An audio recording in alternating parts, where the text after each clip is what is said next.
ಅಖಂಡಮಂಡಲಾಕಾರಂ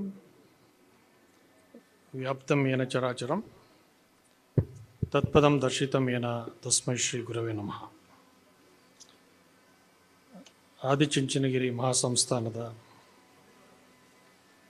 ಪರಮ ಪೂಜ್ಯ ಜಗದ್ಗುರು ಮಹಾಸ್ವಾಮಿಗಳವರಲ್ಲಿ ಅಭಿವಂದಿಸಿ, ಸೋಮೇಶ್ವರನಾಥ ಸ್ವಾಮೀಜಿಯವರೇ,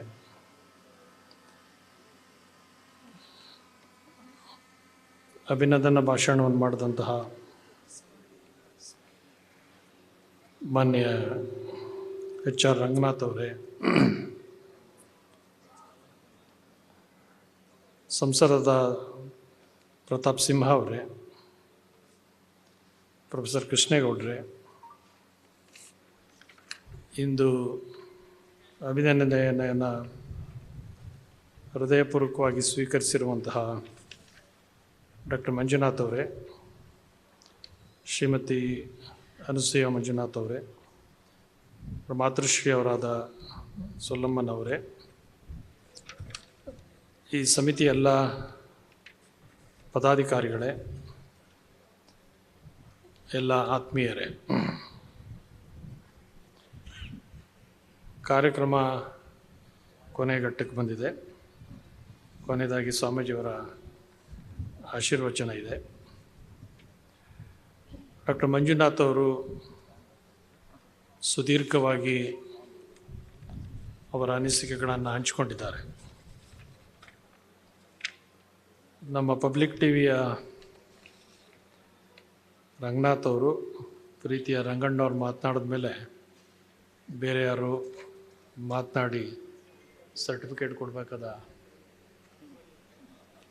ಅಗತ್ಯ ಇಲ್ಲ. ಅವ್ರದ್ದೊಂದು ಕಾರ್ಯಕ್ರಮದಲ್ಲಿ ನಾವು ಡಾಕ್ಟ್ರೆಲ್ಲ ಭಾಗವಹಿಸಿದ್ದು, ಪಬ್ಲಿಕ್ ಟಿವಿದು ಸಾರ್ವಜನಿಕರ ಸಮಸ್ಯೆಗಳನ್ನು ಆಲಿಸಿ ಪರಿಹಾರಗಳನ್ನು ಕೊಡ್ತಾ ಇದ್ರಲ್ಲ, ಅದೊಂದು ಕಾರ್ಯಕ್ರಮದಲ್ಲಿ ಡಾಕ್ಟರ್ ಮಂಜುನಾಥ್ ಅವರು ನಾವು ಕೂಡ ಅದರಲ್ಲಿ ಭಾಗವಹಿಸಿದ್ದುಂಟು. ರಂಗನಾಥ್ ಅವರು ಸರಳವಾಗಿ, ಸಹಜವಾಗಿ, ತಿಳಿಯಾಗಿ ಇಳಿಯುವಂತಹ ಸಂಗತಿಗಳನ್ನು ಸ್ಪಷ್ಟವಾಗಿ ನಮ್ಮ ಜೊತೆ ಹಂಚಿಕೊಂಡಿದ್ದಾರೆ. ಒಬ್ಬ ವೈದ್ಯರಾದವರಿಂದ ಏನು ನಿರೀಕ್ಷೆ ಮಾಡ್ತೀವೋ ಅದಕ್ಕಿಂತ ಹೆಚ್ಚಿನದಾದನ್ನು ಮಂಜುನಾಥ್ ಅವರು ಸಮಾಜಕ್ಕೆ ಕೊಟ್ಟಿದ್ದಾರೆ. ಒಂದು ಸರ್ಕಾರಿ ವಲಯದಲ್ಲಿ ಅತ್ಯುತ್ತಮವಾದಂತಹ ವ್ಯವಸ್ಥಿತವಾದ ರೀತಿಯಲ್ಲಿ ಆಸ್ಪತ್ರೆಗಳನ್ನು ಈ ದಿನಮಾನದಲ್ಲೂ ನಡೆಸಲಿಕ್ಕೆ ಸಾಧ್ಯ ಇದೆ ಅಂತ ಅನ್ನೋದಕ್ಕೆ ಒಂದು ಉದಾಹರಣೆ ಅಂತಂದರೆ ಜಯದೇವ ಆಸ್ಪತ್ರೆಗಳು ಅಂತ ಅನ್ನೋದು ಅಷ್ಟು ಸ್ಪಷ್ಟವಾಗಿ ಅದನ್ನು ತೋರಿಸ್ಕೊಟ್ಟಿದ್ದಾರೆ. ಅವರು ಮೈಸೂರಿನಲ್ಲಿ ಸ್ಟೋನ್ ಬಿಲ್ಡಿಂಗಲ್ಲಿ, ಏನು ಡಾಕ್ಟ್ರೆ, ಸ್ಟೋನ್ ಬಿಲ್ಡಿಂಗಲ್ಲಿ ಜಯದೇವ ಯೂನಿಟ್ಸ್ ಪ್ರಾರಂಭ ಮಾಡಿದ್ರು. ಅಲ್ಲಿ ಮಾಡಿದಾಗ ಅದು KR ಹಾಸ್ಪಿಟ್ಲಿಗೆ ಹೊಂದ್ಕೊಂಡೇ ಇದ್ದದ್ದು. ಅಲ್ಲಿ ಹೋಗಿ ನೋಡಿದವ್ರಿಗೆಲ್ಲ ಏನಿಸ್ತಾ ಇತ್ತು ಅಂತಂದರೆ, ಇದು ಸರ್ಕಾರಿ ಆಸ್ಪತ್ರೆ, ಈ ಗೋಡೆಯಿಂದ ಪಕ್ಕಕ್ಕಿರೋದು ಸರ್ಕಾರಿ ಹಾಸ್ಪಿಟ್ಲ, ಇದು ಹೀಗಿದೆ, ಅದು ಯಾಕೆ ಆಗಿದೆ ಅಂತೇಳಿ ನೇರವಾಗಿ ಹೋಲಿಕೆ ಮಾಡಲಿಕ್ಕೆ ಅವಕಾಶ. ಈಗ ಜಯದೇವ ಆಸ್ಪತ್ರೆ ಬೇರೆ ಆಯಿತು, ಬೇರೆ ಪ್ರಶ್ನೆ. ಅವು ಒಂದೇ ಕಟ್ಟಡದಲ್ಲಿದ್ದಾಗ ಜನ ಆಶ್ಚರ್ಯ ಪಡ್ತಿದ್ರು, ಇದಿಷ್ಟು ಚೆನ್ನಾಗಿದೆ, ಇದು ಏನೂ ಇಲ್ಲ ಯಾಕೆ ಅಂತೇಳಿ. ಆದರೆ ಯಾವುದೇ ಒಂದು ಸರ್ಕಾರಿ ವ್ಯವಸ್ಥೆ ಅಂತಂದರೆ ಜನರಿಗೆ ಉದಾಸೀನ ಭಾವನೆ ಇರುತ್ತೆ, ಅದನ್ನು ಯಾಕೆ ಬೆಳೆಸಬೇಕು ಅಂತಲೂ ಇರುತ್ತೆ, ಮತ್ತು ಅಲ್ಲಿ ಸಮಸ್ಯೆಗಳು ಬಗೆಹರಿಸಲ್ಲ ಅಂತ ಅನ್ನೋದು ಅವರದೇ ಆದಂತಹ ಆಂತರಿಕವಾದಂತಹ ಸಮಸ್ಯೆಗಳಿದೆ. ನೀವೆಷ್ಟೋ ಸಾರಿ ಸರ್ಕಾರಿ ಆಸ್ಪತ್ರೆಗಳಿಗೆ ಹೋದರೆ ಡಾಕ್ಟ್ರು ಟೆಸ್ಟ್ ಮಾಡಲಿಕ್ಕೆಲ್ಲ ಇನ್ವೆಸ್ಟಿಗೇಷನ್ ಎಲ್ಲ ಬರ್ಕೊಡ್ತಾರೆ. ಇನ್ವೆಸ್ಟಿಗೇಷನ್ ಸುಮಾರು ಅಂಶಗಳು ಅಲ್ಲಿ ಆಗೋದೇ ಇಲ್ಲ, ಅವ್ರು ಬೇರೆ ಕಡೆಗೆ ಹೋಗಿ ಅನಿವಾರ್ಯವಾಗಿ ಹೋಗ್ಬೇಕಾಗುತ್ತೆ. ಅದ್ರ ಹಿಂದಿನ ವಾಸ್ತವಗಳೇನು ಅಂತ ನಿಮಗೆಲ್ರಿಗೂ ಗೊತ್ತಿರುತ್ತೆ, ಅದನ್ನು ಇಲ್ಲಿ ಬಿಡಿಸಿ ಹೇಳ್ಬೇಕಾದಂಥ ಅವಶ್ಯಕತೆ ಇಲ್ಲ. ಆದರೆ ಅಂತಹದ್ದು ಯಾವುದಕ್ಕೂ ಅವಕಾಶಗಳಿಲ್ಲದ ಹಾಗೆ ಜಯದೇವ ಹೃದ್ರೋಗ ಆಸ್ಪತ್ರೆಗೆ ಪ್ರವೇಶ ಮಾಡಿದ್ರೆ ಅಲ್ಲಿ ಯಾವುದಕ್ಕೂ ಕೊರತೆ ಇಲ್ಲದ ಹಾಗೆ ರೋಗಿಗೆ ಬೇಕಾದಂತಹ ಆತ ಚಿಕಿತ್ಸೆ ಪಡೆದು ಗುಣಮುಖನಾಗಿ ಹೋಗೋವರೆಗೂ ಬೇಕಾದಂಥ ಸೌಲಭ್ಯಗಳನ್ನು ಡಾಕ್ಟರ್ ಮಂಜುನಾಥ್ ಅವರು ಜಯದೇವ ಆಸ್ಪತ್ರೆಗಳಲ್ಲಿ ಒದಗಿಸಿರ್ತಕ್ಕಂತಹದ್ದು ಸಾಮಾನ್ಯ ಜನರಿಗೂ ಕೂಡ ವೇದ್ಯವಾಗಿರುವಂಥ ಸಂಗತಿ. ಈ ಆಸ್ಪತ್ರೆ ಆಗಲಿಕ್ಕೆ ಮುಂಚೆ ನಿಮ್ಮ ಹಿಂದೊಂದೊಂದು ಸಂದರ್ಭ ಏಕೆಂದರೆ ಹಂಗಂತ ಅವ್ರು ಕೇಳ್ತಾ ಇದ್ದೆ. ವಿಕ್ಟೋರಿಯಾ ಆಸ್ಪತ್ರೆಯಲ್ಲಿ ಜಯದೇವ ಆಸ್ಪತ್ರೆ ಪ್ರಾರಂಭ ಆಗಿತ್ತು. ಆಸ್ಪತ್ರೆ ಏನು ಪ್ರಾರಂಭ ಮಾಡಿದವರು ವಾಸ್ತವವಾಗಿ ಬೆಂಗಳೂರಿನಲ್ಲಿ ಜಯದೇವ ಟ್ರೇಡರ್ಸ್ ಅಂತಿತ್ತು, ಅವರು ದಾನ ಕೊಟ್ಟು ಆಸ್ಪತ್ರೆಯನ್ನು ಪ್ರಾರಂಭ ಮಾಡಿದ್ರು. ಅದರ ಟ್ರಸ್ಟ್ನಲ್ಲಿ ಇವಾಗಲೂ ಅವರು ಒಬ್ಬರು ಸದಸ್ಯರಾಗಿದ್ದಾರೆ. ಈಗ ಬಹುಶಃ ಷಡಕ್ಷರಿ ಇದ್ದಾರೆ, ಷಡಕ್ಷರಿ ಟ್ರಸ್ಟಿ ಆಗಿದ್ದಾರೆ. ವಿಕ್ಟೋರಿಯಾ ಹಾಸ್ಪಿಟ್ಲ್ನಲ್ಲಿ ಒಂದು ಯೂನಿಟ್ ಇತ್ತು. ಅಲ್ಲಿದ್ದಾಗ ಇನ್ನೊಂದು ಜಯದೇವ ಹಾಸ್ಪಿಟ್ಲು ಪ್ರಾರಂಭ ಮಾಡಬೇಕು ಅಂತ ಕಟ್ಟಡ ಶುರುವಾದಾಗ ಸಾರ್ವಜನಿಕ ವಲಯದಲ್ಲಿ, ವೈದ್ಯಕೀಯ ವಲಯದಲ್ಲಿ ಒಂದು ಮಾತೇನಿತ್ತು ಅಂತಂದರೆ, ಇಲ್ಲೇ ನಡ್ಸೋಕ್ಕಾಗಲ್ಲ ಇವರು, ಅದನ್ನೇ ಕಟ್ತಾರೆ ಅಂಥೇಳಿ. ನಮ್ಗೆ ಇನ್ನೂ ಚೆನ್ನಾಗಿ ನೆನಪಿದೆ. ಅವಾಗ ಏನೋ ಒಂದು ಸಮಸ್ಯೆ ಬಂದಿದ್ದರಿಂದ ಮಾನ್ಯ ದೇವೇಗೌಡರ ಹತ್ರ ಆ ಸಮಸ್ಯೆ ಬಗೆಹರಿಸಲಿಕ್ಕೆ ನಾವು ಅವರು ಕೂತು ಚರ್ಚೆ ಮಾಡೋದು ಕೂಡ ಉಂಟು. ಹಾಗಾಗಿ ಇಲ್ಲೇ ಸಿಟಿ ಒಳಗಡೆ ಇದೆ, ಇಲ್ಲೇ ಆಸ್ಪತ್ರೆ ನಡೆಸ್ಲಿಕ್ಕಾಗಲ್ಲ, ಅಷ್ಟು ದೊಡ್ಡ ಬಿಲ್ಡಿಂಗ್ ಮಾಡಿ ಅಷ್ಟೊಂದು ಕೋಟಿಗಟ್ಟಲೆ ಖರ್ಚು ಮಾಡ್ತಾ ಇದ್ದಾರೆ, ಆಸ್ಪತ್ರೆ ಹೇಗೆ ನಡೆಸ್ತಾರೆ ಅಂತ ಅನ್ನೋದು ಪ್ರಶ್ನೆ ಇತ್ತು. ಆ ದಿನಮಾನದಲ್ಲಿ ಪ್ರಶ್ನೆ ಕೇಳಿದವ್ರಿಗೆಲ್ಲ ಮಂಜುನಾಥ್ ಅವರ ಕ್ರಿಯಾಶೀಲ ಸೇವೆಯೇ ಉತ್ತರವಾಗಿದೆ. ಮಾತುಗಳಿಂದಲ್ಲ, ಕ್ರಿಯೆಯಿಂದ ಅವರು ಅದಕ್ಕೆ ಉತ್ತರವನ್ನು ಕೊಟ್ಟಿದ್ದಾರೆ. ಅವರು ಒಂದು ಸಾಮಾನ್ಯವಾದಂತಹ ಕುಟುಂಬದಿಂದ ಹುಟ್ಟು ಬಂದಂಥವರು. ಆದರೆ ಸಿಕ್ಕಂಥ ಅವಕಾಶಗಳನ್ನು ಬಳಸ್ಕೊಂಡು ಅವರ ಪ್ರತಿಭೆಯ ವಿಕಾಸಕ್ಕೆ ಪ್ರಾಮಾಣಿಕವಾಗಿ ಡೆಡಿಕೇಟೆಡ್ ಆಗಿ ಅವರು ಅಧ್ಯಯನ ಮಾಡಿದ್ರು, ಅಭ್ಯಾಸ ಮಾಡಿದ್ರು ಅಂತ ಅನ್ನೋ ಕಾರಣದಿಂದಾಗಿ ಅವರಿಷ್ಟು ದೊಡ್ಡ ಮಟ್ಟಕ್ಕೆ ಏರಲಿಕ್ಕೆ ಸಾಧ್ಯ ಆಯಿತು. ಕೆಲವು ದಿವಸಗಳ ಹಿಂದೆ ಅವ್ರದ್ದೊಂದು ವಿಡಿಯೋ ಬಿಡುಗಡೆ ಆಗಿತ್ತು, ಒಂದು ಸಂಕ್ಷಿಪ್ತವಾಗಿ ಅವರು ಹೇಗೆ ಹುಟ್ಟಿದ್ರು, ಎಲ್ಲಿ ಬೆಳೆದ್ರು ಎಲ್ಲ ಆಗಿ.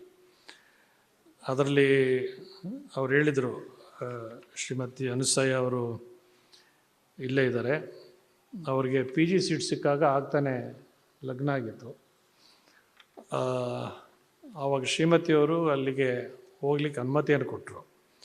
ಅವತ್ತು ಅವರು ಹೃದಯವಂತಿಕೆಯಿಂದ ಅಷ್ಟು ಉದಾರವಾಗಿ ಅನುಮತಿಯನ್ನು ಕೊಟ್ಟರು ಅಂತನ್ನೋ ಕಾರಣಕ್ಕಾಗಿ ಮಂಜುನಾಥ್ ಅವ್ರು ಬೆಳೀಲಿಕ್ಕೆ ಸಾಧ್ಯ ಆಯಿತು ಅನ್ನೋದು ಕೂಡ ಗಮನಿಸಬೇಕಾದಂಥದ್ದು. ಶ್ರೀಮತಿ ಅನುಸೂಯ ಅವರ ಇಲ್ಲಿ ರಂಗಣ್ಣವರು ಹೇಳಿದ್ದಾರೆ, ಈಗ ಕೃಷ್ಣೇಗೌಡರು ಹೇಳಿದ್ದಾರೆ, ಮಂಜುನಾಥ್ ಅವರೇ ಕೂಡ ಹೇಳಿದ್ದಾರೆ, ಅವ್ರ ಫಸ್ಟ್ ಪ್ರಿಫರೆನ್ಸ್ ಆಸ್ಪತ್ರೆಗೆ, ಸೆಕೆಂಡ್ ಪ್ರಿಫರೆನ್ಸ್ ಅನುಸೂಯ ಆಗಿ ಅಂತ. ಅಂದರೆ ತಮ್ಮ ಮನೆಯ ಸ್ವಂತ ಸುಖಕ್ಕಿಂತ ಹೆಚ್ಚಾಗಿ ಜನರ ನೋವುಗಳಿಗೆ ಸ್ಪಂದಿಸ್ತಕ್ಕಂಥದ್ದು, ಜನರ ಆರೋಗ್ಯ ಸುಧಾರಣೆ ಕಡೆಗೆ ಗಮನ ಹರಿಸ್ತಕ್ಕಂಥದ್ದು ನನ್ನ ಆದ್ಯ ಕರ್ತವ್ಯ ಅಂಥೇಳಿ ಒಬ್ಬ ವೈದ್ಯರಾದವ್ರಿಗೆ ಏನು ಧ್ಯೇಯವಾಕ್ಯ ಇರಬೇಕೋ ಆ ಧ್ಯೇಯವಾಕ್ಯಕ್ಕೆ ಪೂರ್ವವಾಗಿ ಸೇವೆಯನ್ನು ಸಲ್ಲಿಸಿದಂಥವರು ಡಾಕ್ಟರ್ ಮಂಜುನಾಥ್ ಅವರು. ಬೆಂಗಳೂರಿನಲ್ಲಿದೆ, ಮೈಸೂರಿನಲ್ಲಿದೆ, KC ಜನರಲ್ ಹಾಸ್ಪಿಟ್ಲಲ್ಲಿದೆ, ಕಲಬುರಗಿಯಲ್ಲಿದೆ, ಈಗ ಇನ್ನೊಂದು ಹಾಸ್ಪಿಟ್ಲು ಹುಬ್ಬಳ್ಳಿನಲ್ಲಿ ಕೂಡ ಒಂದು ಹಾಸ್ಪಿಟ್ಲು ಪ್ರಾರಂಭ ಆಗಿತ್ತು. ಅಂದರೆ ಅವರು ಇಲ್ಲಿ ಇನ್ಫೋಸಿಸ್ ನಾರಾಯಣಮೂರ್ತಿ ಅವರು ಉದಾಹರಣೆ ಕೊಟ್ಟರು. ಅವ್ರು ಬಿಲ್ಡಿಂಗ್ ಕಟ್ಟಿಸ್ಬೇಕು ಅಂತಂದರು, ಅವ್ರದ್ದೇ ಕಾಂಟ್ರಾಕ್ಟ್ರು, ಅವ್ರದ್ದೇ ಹಣ, ಅವ್ರದ್ದೇ ಉಸ್ತುವಾರಿ ಎಲ್ಲ ಹಾಗೆ ಅಂತೇಳಿ. ಹಾಗೆ ಹೊಸ್ದಾಗಿ ಕಟ್ಟಿರುವಂತಹ ಜಯದೇವ ಆಸ್ಪತ್ರೆಗಳೆಲ್ಲ ಅಷ್ಟು ಚೆನ್ನಾಗಿ ನಡಿಬೇಕಾದ್ರೆ, ಅಷ್ಟು ವ್ಯವಸ್ಥಿತವಾಗಿ ನಡೆದಿರಬೇಕಾದ್ರೆ ಅದನ್ನು ಅಷ್ಟು ಸೂಪರ್ವೈಸ್ ಮಾಡಿ ಅದನ್ನು ಮೇಲಿಂದ ಮೇಲೆ ವಿಚಾರಣೆ ಮಾಡಿಕೊಂಡಂತಹವರು ಮಂಜುನಾಥ್ ಅವರು.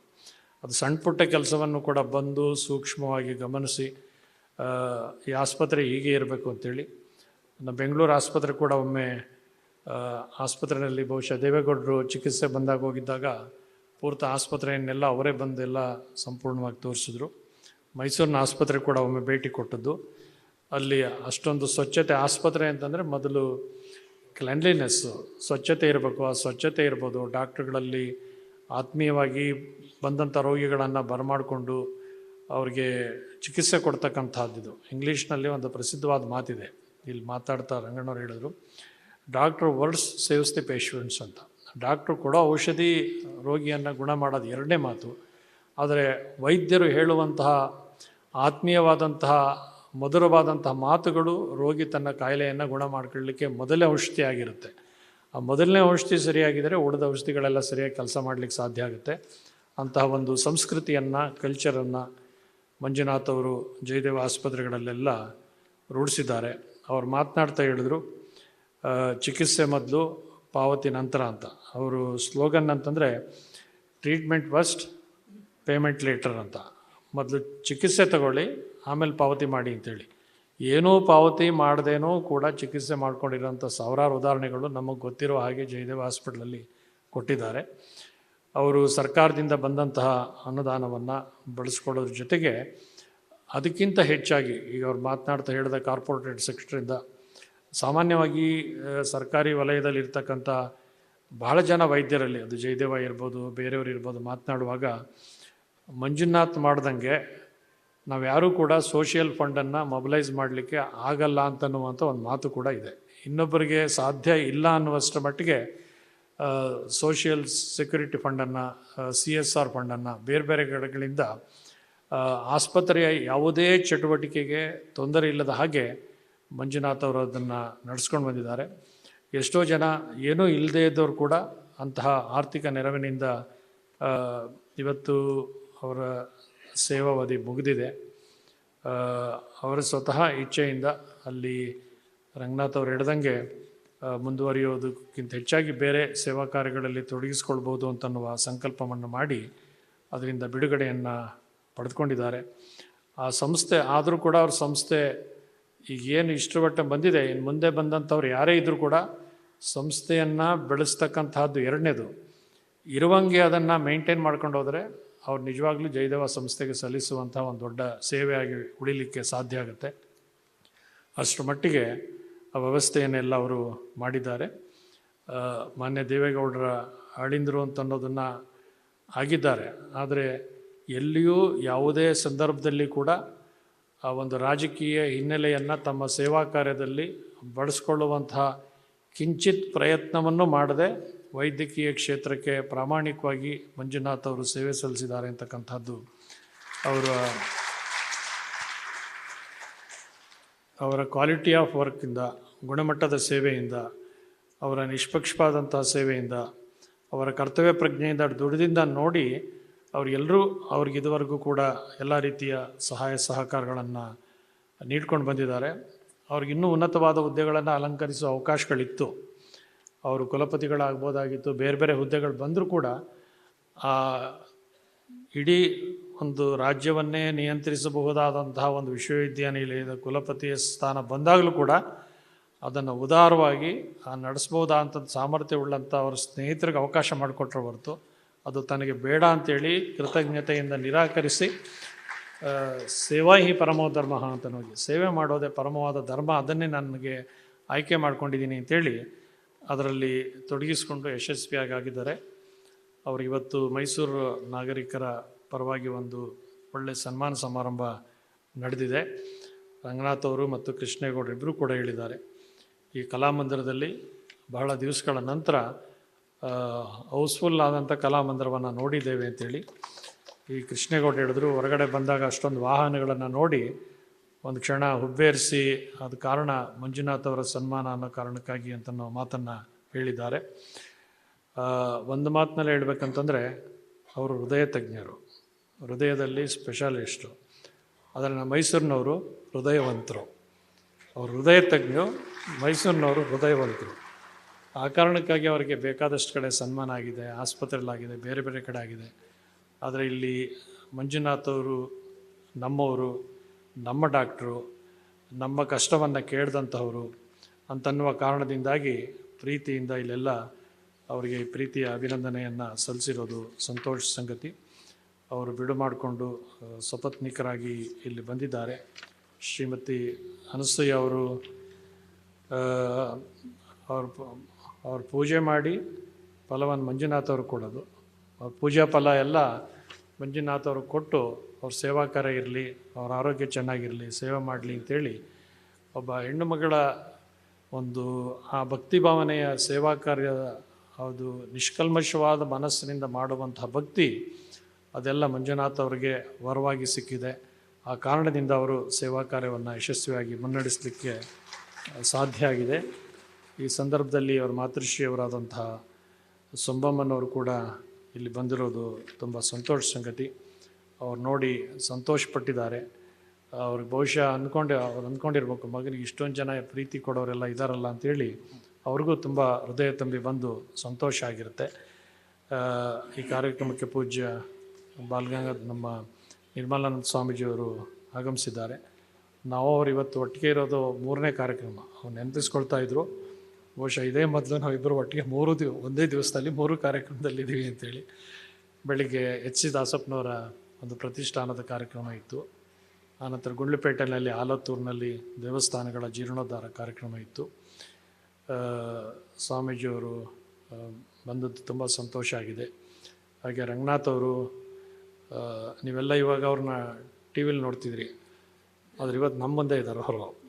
ಈಗ ಬಿಗ್ ಬಿಲೋಟೆಡ್ ನೋಡ್ತಿದ್ದವರೆಲ್ಲ ಬೈಕೋತಾರೆ, ರಂಗಣ್ಣ ಎಲ್ಲೋಗ್ಬಿಟ್ಟನಪ್ಪ ಇಲ್ಲ ಅಂತೇಳಿ. ಅದಕ್ಕೆ ಅವ್ರು ತಮಾಷೆ ಮಾಡ್ತಿದ್ರು, ಬೈದರೆ ಚುಂಚನಗಿರಿ ಸ್ವಾಮೀಜಿನೇ ಬೈಬೇಕು ಅವರು, ಯಾಕೆ ಅವರೇನನ್ನು ಕರ್ಕೊಂಬಂದಿದ್ದಾರೆ ಅಂತ ಇದ್ರು ಅವರು. ಮತ್ತು ಕೃಷ್ಣೇಗೌಡರಿಗೆ ಬಂದಿದ್ದಾರೆ. ಒಬ್ಬ ಚಿತ್ರಕಾರ ಎಷ್ಟು ಸೊಗಸಾಗಿ ಚಿತ್ರ ಬರೆದ ನೋಡಿ ಅವನು. ಸುಮಾರು 4-5 ನಿಮಿಷದಲ್ಲಿ ಅದು ತೆಲಕೆಳಕಾಗಿ ಬರೆದು ತಿರುಗಿಸಿದ ಮೇಲೆ ಮಂಜುನಾಥ್ ಕಾಣುವಾಗ ಮಾಡ್ದ ಅಂತಂದರೆ ಆತನ ಕಲಾ ಪ್ರತಿಭೆ ಎಷ್ಟಿದೆ ಅಂತಕ್ಕಂಥದ್ದು ಮೆಚ್ಚಬೇಕಾದಂತಹದ್ದು. ಅಂತಹ ಪ್ರತಿಭೆ ಕೂಡ ಇಲ್ಲಿ ಬಂದು ಚಿತ್ರವನ್ನು ಪ್ರದರ್ಶಿಸಿದ್ದಾರೆ. ಮಂಜುನಾಥ್ ಅವರು ಮುಂದೆ ಏನಾಗಬೇಕು ಅಂತ ಅನ್ನೋದ್ರ ಬಗ್ಗೆ ರಂಗನಾಥ್ ಅವರು ಹೇಳಿದ್ದಾರೆ. ಮಂಜುನಾಥ್ ಅವರು ಆ ಬಗ್ಗೆ ಯೋಚನೆ ಮಾಡುವಂತಹದ್ದು ಅಭಿಪ್ರಾಯವನ್ನು ವ್ಯಕ್ತ ಮಾಡಿದ್ದಾರೆ. ಅವರು ಯಾವುದೇ ಕ್ಷೇತ್ರವನ್ನಾದರೂ ಆಯ್ಕೆ ಮಾಡಿಕೊಳ್ಳಿ, ಅವ್ರು ಯಾವುದನ್ನು ಆಯ್ಕೆ ಮಾಡಿಕೊಂಡ್ರು ಸಮರ್ಥವಾಗಿ ನಿರ್ವಹಿಸ್ತಾರೆ ಅಂತ ವಿಶ್ವಾಸ ಎಲ್ರಿಗೂ ಇದೆ. ಅವರು ಆಯ್ಕೆ ಮಾಡಿಕೊಳ್ಳುವ ಕ್ಷೇತ್ರದಲ್ಲಿ ಅಭಿವೃದ್ಧಿ ಹೊಂದಿ ದೇಶಕ್ಕೆ ಸೇವೆ ಮಾಡುವಂತಹ ಅವಕಾಶವನ್ನು ಭಗವಂತ ಅವ್ರಿಗೆ ಕರುಣಿಸಲಿ. ಅವ್ರಿಗೆ, ಅನಸೂಯ ತಾಯಿಯವರಿಗೆ ಮತ್ತು ಸಂಬಮ್ಮನವ್ರಿಗೆಲ್ಲ ಆಯುರಾರೋಗ್ಯಗಳನ್ನು ಭಗವಂತ ಕೊಟ್ಟು ಅವ್ರ ಸೇವಾ ಹೀಗೆ ನಿರಂತರವಾಗಿರಲಿಕ್ಕೆ ಅವಕಾಶವನ್ನು ಕಲ್ಪಿಸಲಿ ಅಂತನ್ನುವ ಶುಭ ಹಾರೈಕೆಯನ್ನು ಮಾಡಿ ಭಗವಂತನ ಕೃಪೆ ನಿಮಗೆಲ್ಲ ಇರಲಿ ಅಂತ ಹಾರೈಸ್ತಾ, ನಾಗಣ್ಣವ್ರು ಮಾತಾಡ್ತಾ ಹೇಳಿದ್ರು 3 ಗಂಟೆಗೆ ಹೆಚ್ಚಿಗೆ ಕಾರ್ಯಕ್ರಮ ಹೋಗಬಾರ್ದು ಅಂತ. ಅದಕ್ಕೆ ಸಮಯದ ಮಿತಿಯನ್ನು ಗಮನದಲ್ಲಿಟ್ಕೊಂಡು ಈ 4 ಮಾತಿಗೆ ವಿರಾಮ ಕೊಡ್ತೀವಿ. ಸರ್ವೇ ಜನ ಸುಖಿನೋ ಭವಂತು. ನ್ಯೂಸ್ ಫಸ್ಟ್, ನಿರ್ಭೀತಿಯಿಂದ ನಿಮ್ಮ ಪರವಾಗಿ.